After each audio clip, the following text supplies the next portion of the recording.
Waggoottan 24 darban keessatti yeroo jalqabaatii fi kan dorgomtoonni itti baay'atanii filannoon pirezidaantummaa Naajeeriyaa dhiyaachaa jira. Namoottan filannoodhaaf galmaa'an miiliyoonii 93 fi qabxii 4 keessaa miiliyoonii 10 ol kan ta'an warreen haaraa galmaa'anidha. Caalaan isaanii immoo dargaggoota. Akka taajabdoonni jedhanutti jijjiiramni filannoo yeroo ammaa kun filannoowwan kanaan dura turan irraa kan adda ta'edha. Akka tilmaamonni agarsiisutti namoottan haaraa sagalee kennuudhaaf deeman irraa dorgomaa kan ta'an Peter Obii fayyadamuu danda'u.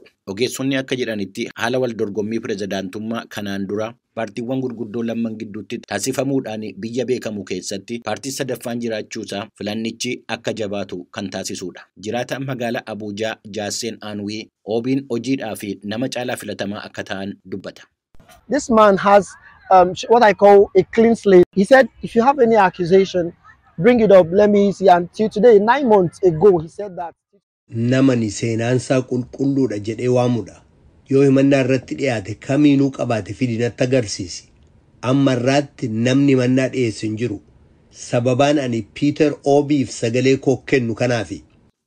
Obiin fooyya'insa diinagdee taasisuudhaa fi baasii mootummaa hir'isuudhaaf waadaa seenanus kan dorgomuudhaaf deemanu garuu siyaasa Naajeeriyaa keessatti jaarmiyaalee hundee gadi fageeffatanii wajjin. Paartii biyya bulchaa jiru APC irraa Boolaa Ahmed Tinaabu namni muudaa mootii siyaasaa jedhamuudhaan beekamanu akka dhabiinsa haala nageenyaatii fi falmanuu fi itti fufiinsa imaammata pirezidaantii Muhammad Buhaariitii fi akka falmanuu waadaa seenan. Atiku Abubakari pirezidaantii itti aanaan duraanii paartii mormitootaa paartii dimokiraatawaa sabaa PDP bakka bu'uudhaan dorgomu. Muuxannoon isaan qabanu akka dorgomaa cimaa isaan taasisuu dubbatu deeggartoonni isaanii. Naajeeriyaan dhabiinsa nageenyaa bal'ina qabuu fi haala diinagdee biyyattii funyaaniin lafa dha'uudhaaf deemu wajjiniin qabsaa'aa jirti. Garuu kun qofti sababa filannoo baranaa irratti dhiibbaa uumuu akka hin taane dubbatu beektonni. Adayaa Tasanii dhaabbata wiirtuu dimokiraasii fi misoomaatii fi daarektara. The combination of the fuel scarcity for an oil-producing nation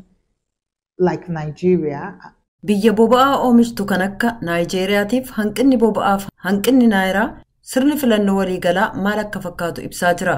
Namoonni akkamitti akka sagalee kennan guyyaa filannoo maal akka fakkaatu guyyaadhuma filannichaa argina jennullee filannoo wal dorgommiinsaa walitti dhiyaatee jiru kana keessatti wantoonni xixiqqoo ta'an murteessaa ta'u.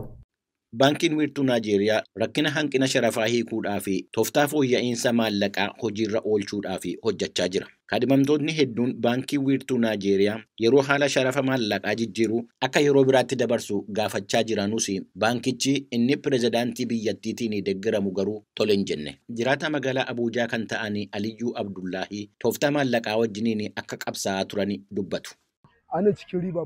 Just about 3 days ago, chaos about this cash issue led to violence in my area, and 2 people were killed. This bruise on my nose was from that day. Guyyoota sadii dura waa'ee rakkina maallaqaa kun gara hokkaraatti geessee naannoo ani jiraadhu keessatti namoonni 2 du'an. Madaan funyaan koorra jiru kun kan guyyaa sanaati. Yeroo filannoo kanaatti hojjettoonni qaama filannoo raawwachiisu bakkaawwan adda addaatti haleellaan irratti raawwateera. Yemmuu filattoonni miiliyoonatti lakkaa'aman gara filannootti adeemanus hokkorri jiraachuu akka danda'u sodaan jira.